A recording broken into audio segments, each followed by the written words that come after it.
First case, In Re Semcrude. Counsel, please approach. May I approach, Your Honor? Yes, sir.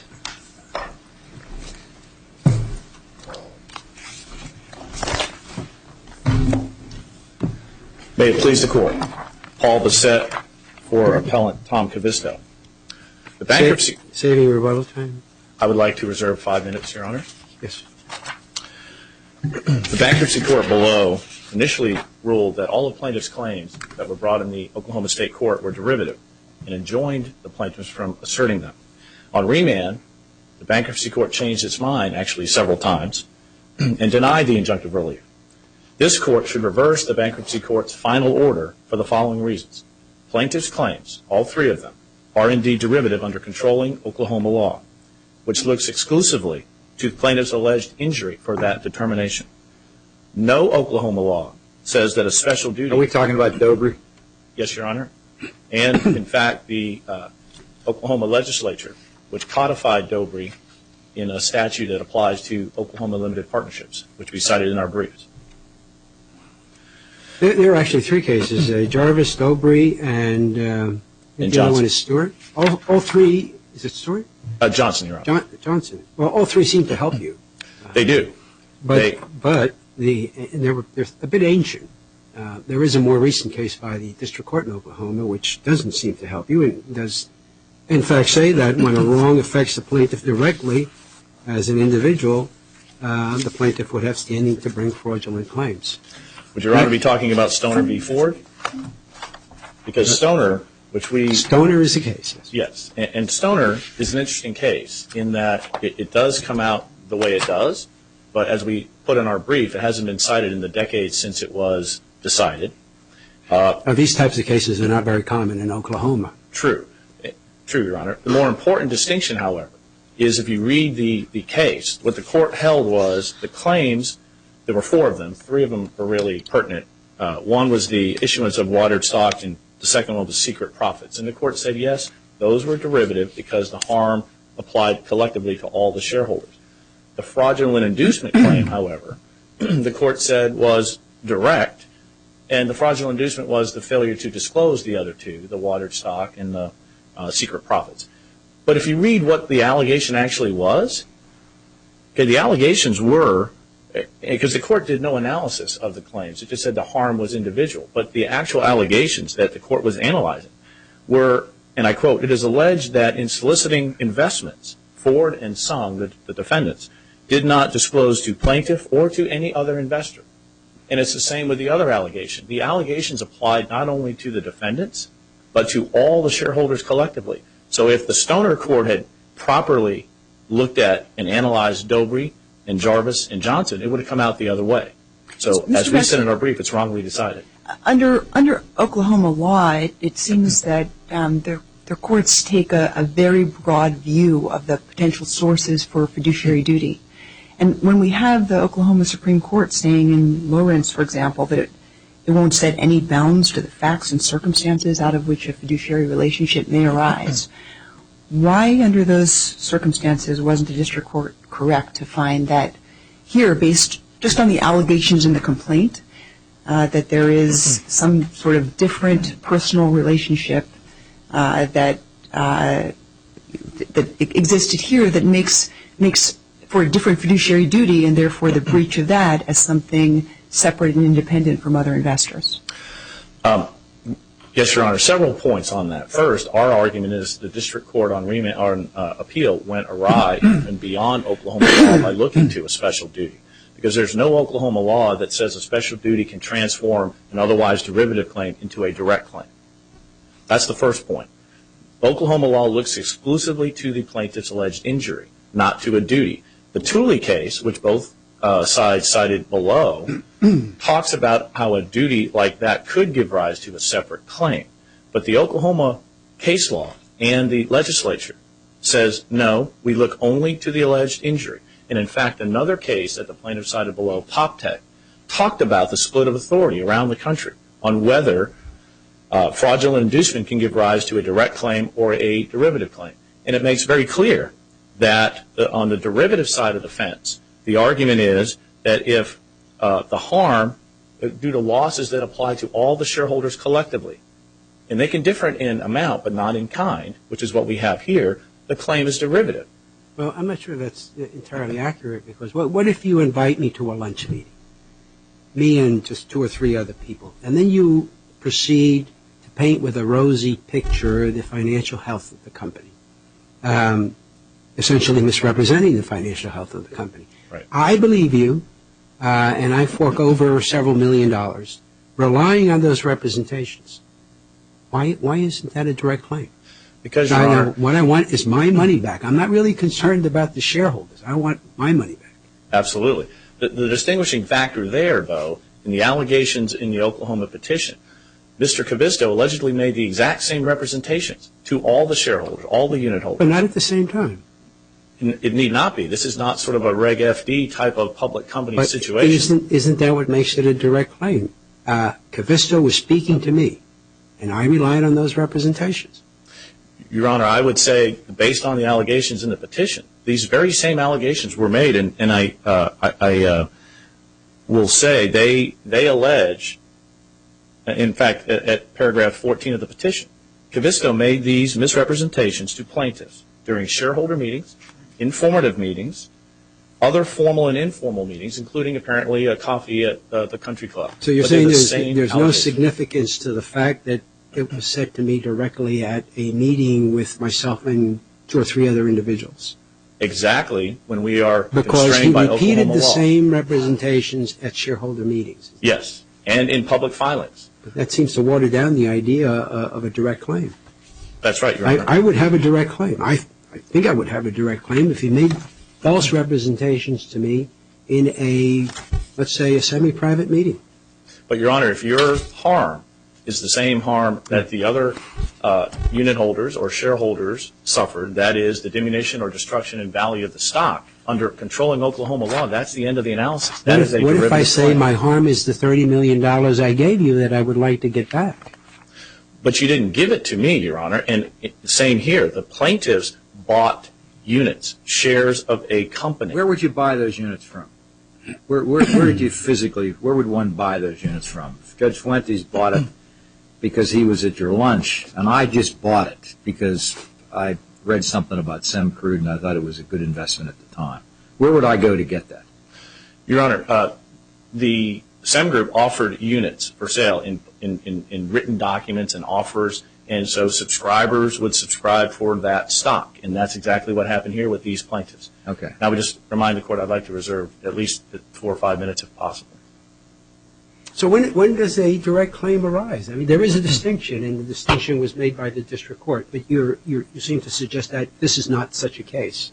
So when would a direct claim arise? Well, a direct claim can arise in many different situations, Your Honor, but the bottom line is if we're talking about a claim in which a plaintiff bought stock or units in a company and suffered harm across the board with the other shareholders or unit holders, then that's a derivative claim. A direct claim would be more in the situation of the classic investment advisor meeting with someone, soliciting an investment, soliciting funds to invest in some different ventures or something like that. That is not at all what happened here. Mr. Sett, let me ask you another question. Do you need, to get a direct claim, do you need a separate injury or separate losses?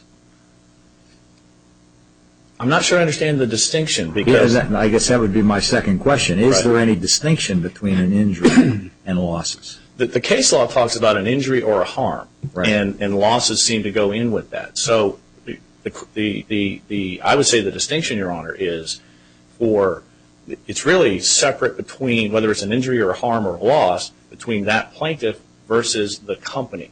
And if the harm is across the board and it's not distinguishable between the harm the company suffered, which is the case we have here, right? What's the harm here? What do you say the harm is to the Oklahoma plaintiffs and all the other shareholders? The SEM Group bankruptcy wiped out the equity for all shareholders collectively.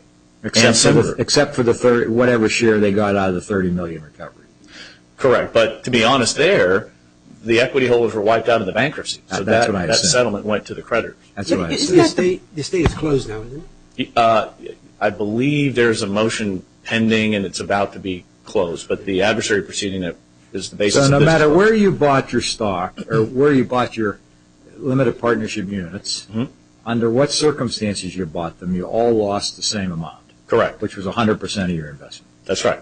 And in fact, money in, money out, because the plaintiffs make an argument, well, we forewent an opportunity to divest, and others took an opportunity to invest more. But it's money in, money out. Everyone suffered the same harm, so under Oklahoma law, that's by definition a derivative claim. But isn't the point here that they're not bringing a claim against the estate? They're not bringing a claim against the company. They're bringing a claim against an individual and alleging an injury of breach of fiduciary duty by that individual. Why is that not a direct claim based on Oklahoma law saying that there's this very broad kind of fiduciary duty so that the injury and loss, I mean, we've been asked you about those terms, but they're alleging that is that breach of fiduciary duty gives rise to a different injury than if they had been bringing a claim against the estate. If I may respond, 2 points, Your Honor. First, the case law is clear that you look beyond the label of the claim to, under Oklahoma law, the injury. And the injury here is indisputably shared by all the Semcrude shareholders collectively. So that is a derivative claim. Second, it goes to an issue of standing, because in the case law, you look to some cases show that the plaintiff would bring a claim against a corporation or against individuals. But the analysis is always, do they have standing? Because if it's a derivative claim, an individual does not have standing. Thank you, Mr. Bissett. We'll get you back on the rebuttal. Thank you. Mr. Schiffer. Good morning, Justices. My name is Adam Schiffer. I represent the appellees. We believe that the bankruptcy court's order should be affirmed.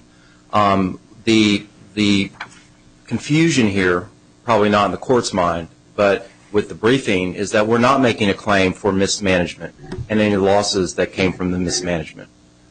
That happened in 2008 when Semcrude went into bankruptcy. Our claim arises much earlier in time. Damages are measured as of the date of the breach, and for us, that rewinds the clock to 2006. Our claim is for misrepresentation, and not just to everybody, as Mr. Bissett just said. It was to us. And we were the only non-insiders that owned the units in Semcrude. We were the ones on the outside looking in, and this meeting was with us to encourage us to not sell the units we had, because there was an offer on the table to buy those units for $30 a unit, which was a very good offer at the time from an investment bank. Could you talk, the thing that I'm interested in is the legal support for your proposition, and it doesn't look like you have very much support under I respectfully disagree. Oklahoma law. Well, I respectfully disagree, and let me start with Daubry. Daubry, in that case, did look at the claim that was made for losses and found that because the plaintiff was seeking dividends and the value of the stock, that was a derivative claim. True enough. But it didn't say this is the test, this is the only test, like Tooley did. Tooley said, here's the test, and these are the factors, and that's all we're going to look at. The court in Daubry made no such statements. So I disagree that Oklahoma... How does Tooley help you? Well, if you look at the injury, our injury is different from all the other shareholders. And let me, if I may. Doesn't that go to the question? Doesn't that go to the question I ask opposing counsel? Is there a difference between injury and loss? I think there is. Okay. And I think that in our case, what we were induced to make capital contributions. Our loss of capital contributions, which is what we're seeking to recover, less whatever value what we got had, was really, that was the loss. It helped the company. The company got more money in its coffers. Is your loss any different from what the other shareholders lost? Yes, because our claim is for our loss of contributions. We're not seeking the value of the company in 2008. Remember, our damages are measured at the time of our loss, which is 2006. In 2006, no one had lost anything. There wasn't a bankruptcy. The company was still active. Isn't every investor at this point seeking 100% recovery on their investment? How is the loss that you allege on the face of the complaint Can you point us to what allegations in the complaint describe some injury that is different in kind, not just in amount, but in kind, from the remainder of the investors? I'd ask my colleague the book is there and we'll dig it out. But we obviously, when we pleaded generally, which we're allowed to do under Oklahoma law. We didn't specify exactly the types of damages that we're seeking, but we're seeking the return of our capital contributions less whatever value we actually got measured at that time. To get back to your question about Oklahoma law, though, I'd like to tell you more on why I believe Oklahoma law actually supports us. If you look at the court in Jarvis, Jarvis was a case, this was the 1917 Oklahoma Supreme Court case. Jarvis was a case where the company brought a claim. And because the promoter had basically contributed assets to the company that were overinflated, he made a secret profit on the deal. And the court said the company had standing to bring that claim. It was not a case where an individual shareholder brought a claim. So, Jarvis doesn't really help you. It doesn't hurt you. It doesn't help or hurt. Right. It's the appellants say it hurts us, but it doesn't help or hurt. Johnson actually helps us, and here's how. Johnson was a case where the court found that a direct claim was appropriate because the shareholder who was defrauded actually gave money directly to the defendant, not to the company. So that doesn't apply to our situation either. But they cite a case from Missouri, a 1901 case out of Missouri called the Hess case. And they cite it with approval, and they quote from it. Well, I've gone back and read that case, and that case is very much like our case. In that situation, you had some lawyers that formed a title company, in essence, and they contributed books that were supposed to have complete listing of abstracts in the county, and they sold shares, and they defrauded the plaintiff, claiming that the books were better than they really were. And the plaintiff brought a direct action against them. They pled and argued that it was derivative, and the court said no, that the plaintiff had standing because of the fraud to bring the direct action. That's our case here. So I would argue that Jarvis is neutral, doesn't help us, doesn't hurt us. Johnson, if you look at the case it cites with approval, actually helps us. And then Stoner is on all fours. And that's pretty much everything that's out of Oklahoma. So if we're trying to read the tea leaves, Your Honors, I believe that Oklahoma law, number one, does not set forth this exclusive test that appellants say it does. It's not exclusive at all.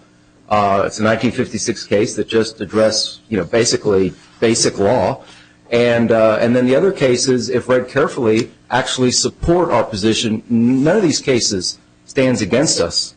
And the PopTech case. Just to follow your theory that you do have a direct claim because statements were made to your clients directly, individually, in short meetings.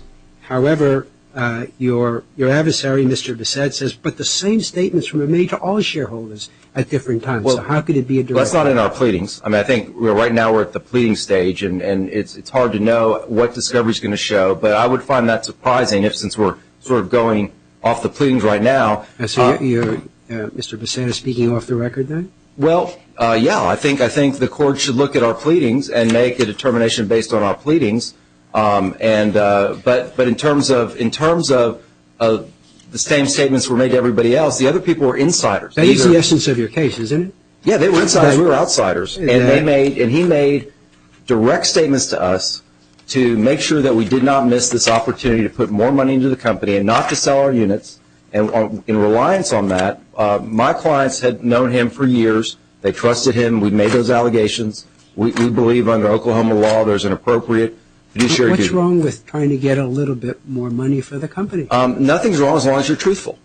Where was the deception? The deception was at the time that he was telling us that things are going great. We're going to be doing some things that I can't give you the details, but our stock's going to increase a lot over the next couple of years. He was actually gambling away the company's money, doing speculative trades on margin. That led to a diminution in value for all investors, right?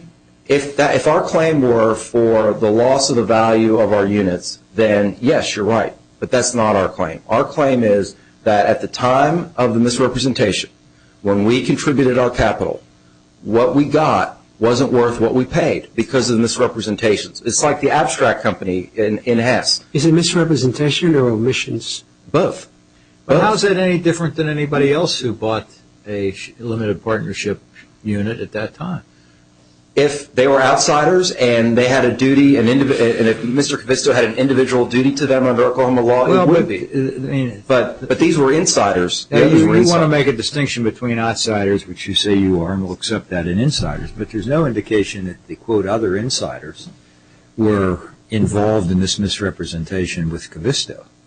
Is there? It's not. Well, it's not addressed in the pleadings at all. No one's pleadings. I mean, now we're sort of launching forward and trying to figure out what discovery is going to show. You're sort of alleging that. You're saying there's a difference between your purchasers.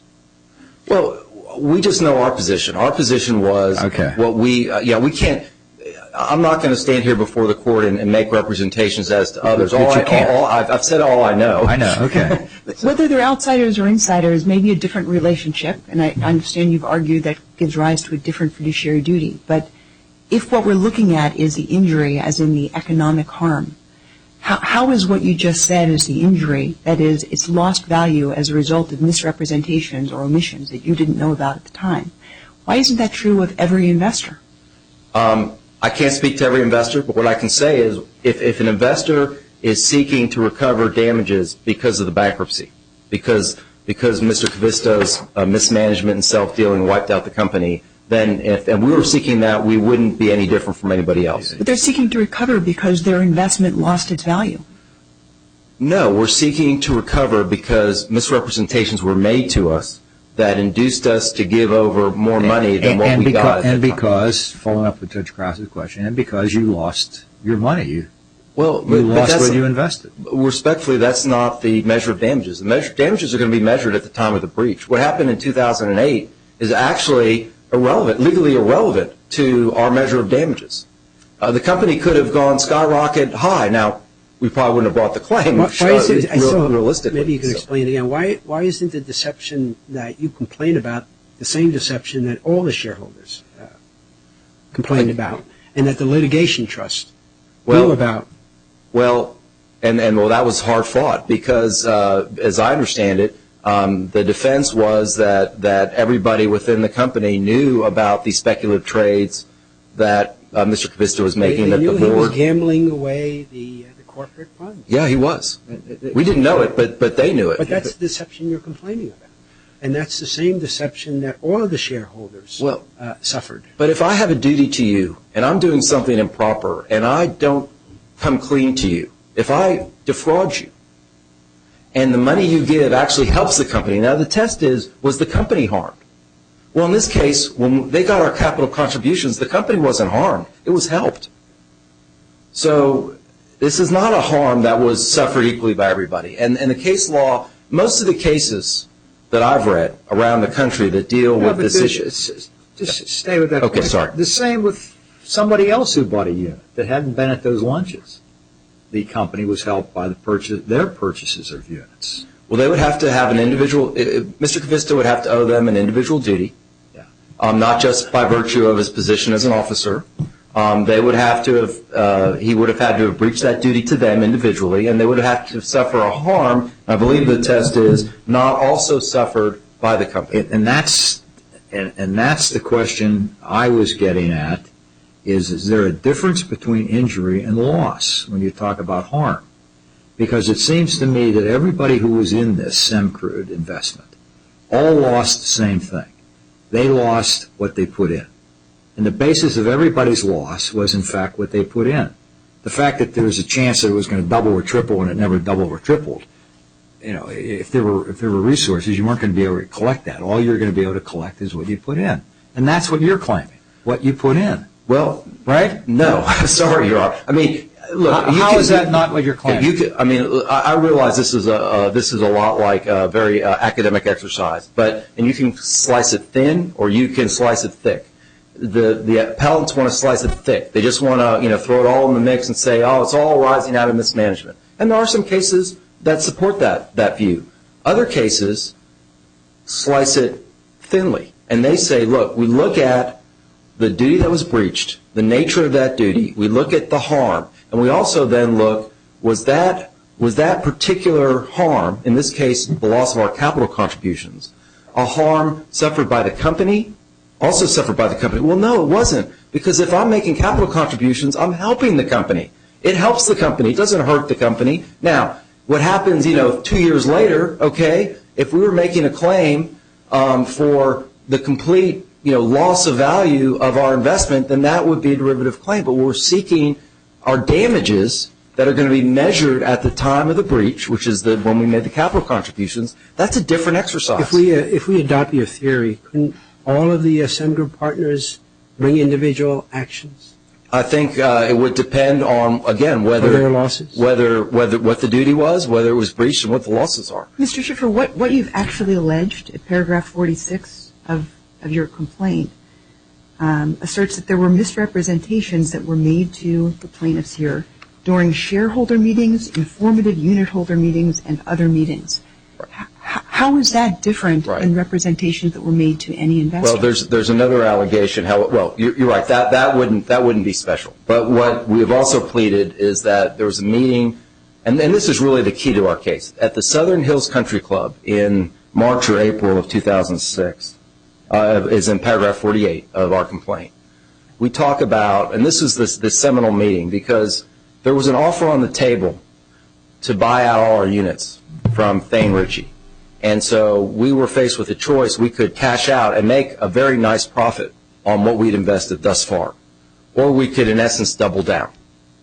And Mr. Cavisto made a personal appeal to us at that country club meeting and said, don't sell, basically double down. And we did that. So are we going to have a different rule for direct actions that circumvent bankruptcy settlements where there's been some personal communication between an executive and investors as opposed to written communication or communication through analysts or telephone calls? How is that a workable rule?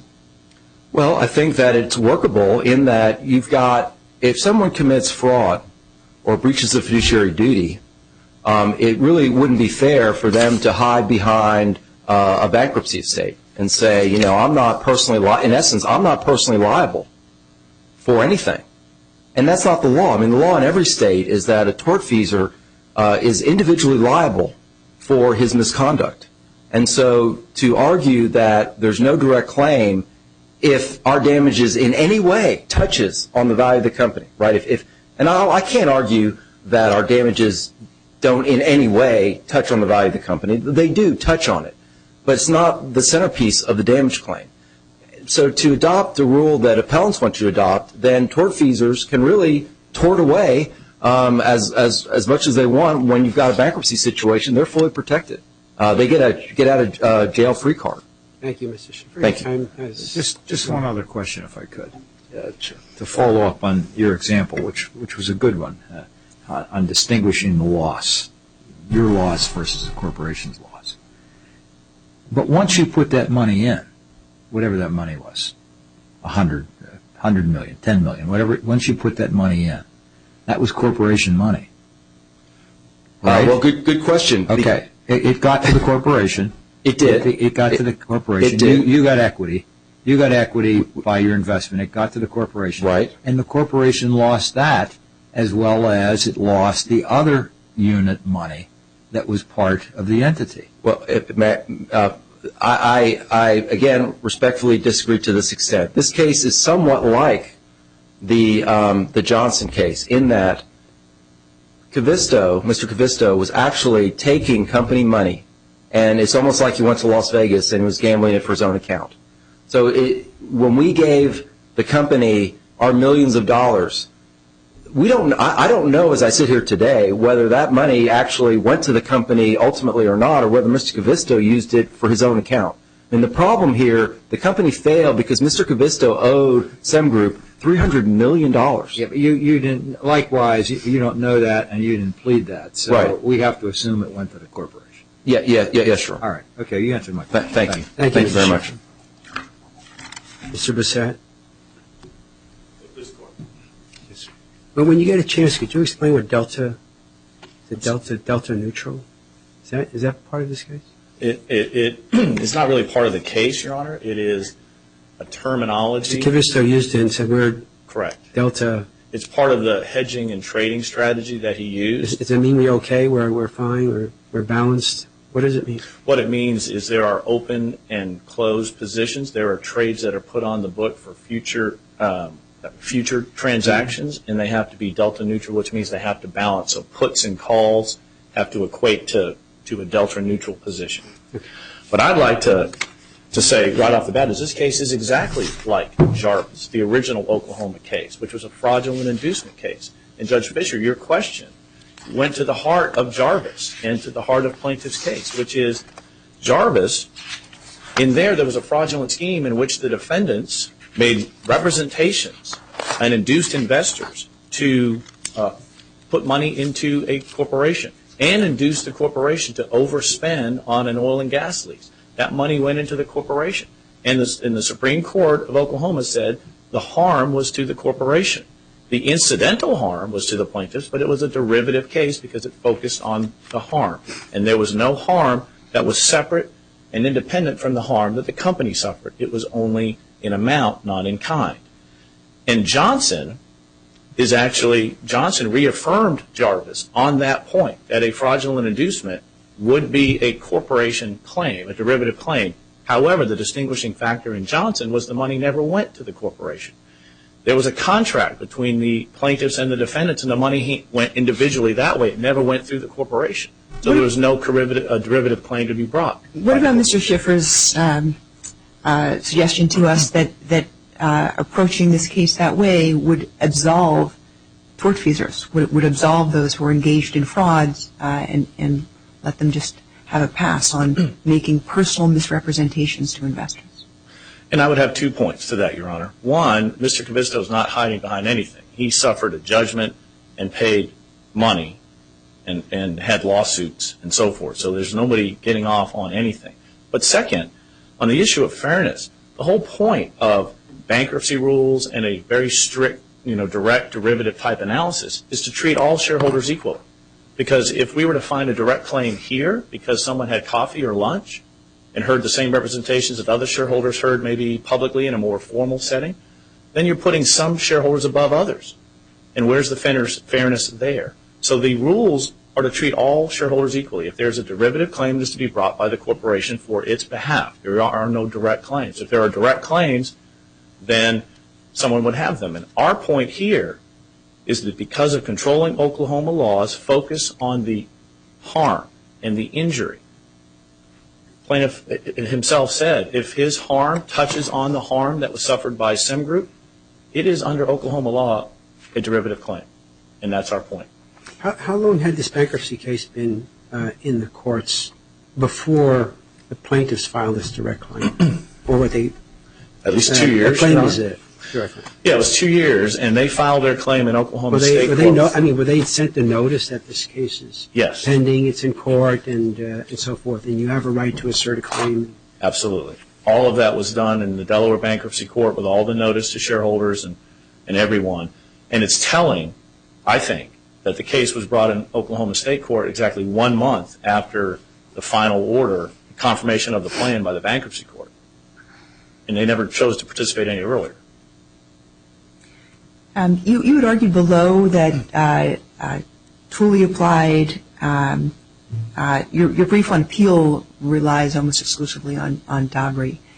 Are you retreating from Tooley? As we address this case, should we be taking account of Tooley as some kind of different test than Dabry? Good question, Your Honor, and I wanted to get to that. We cited Tooley below because it can be read consistently with Dabry, which is on the harm, separate harm. Tooley did away with the test of a separate injury, separate harm for the direct derivative, but it kept the concept. So it made the test a two-part question of who suffered the harm and to whom the relief would go. But the Tooley court made clear that the injury must be independent of any alleged injury to the corporation for there to be a derivative claim. It just made that sort of ancillary. You answered the two-part question, but the injury has to be independent, and that's consistent with Dabry. So we are reading Tooley that way. What Tooley cannot do is change Oklahoma law to insert a special duty to transform what is a derivative case to a direct one. Mr. Bassett, thank you very much. Thank you. Thanks, counsel, for your important insights into this case. We'll take the case under advisement.